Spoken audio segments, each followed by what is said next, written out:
Dinner के लिए आए हैं। आप देख सकते हो सदानंद का बाहर का नज़ारा, ये अंदर का नज़ारा है।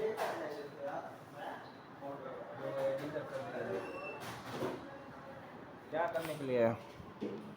हाँ, अभी नींद है जो भाई, आंखों में भरी नींद से अभी देख सकते हो नींद आ गई है। नींद से उठा के लाया हूँ और अभी 7 बजे है, डिनर के लिए आए हैं।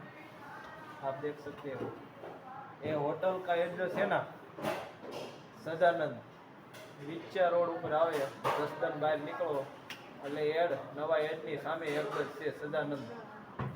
મજા આવે જમવાનું અને ખાવાની પણ મજા આવશે। અને જો અંદરનું બેકગ્રાઉન્ડ છે અને બહારનું જો તમને બેકગ્રાઉન્ડ દેખાડું બાયનું, તો આ બાયનું બેકગ્રાઉન્ડ છે, देख सकते हो। जो हम डेली डिनर के लिए आते हैं। ये हमारा फर्स्ट व्लॉग है फेसबुक में।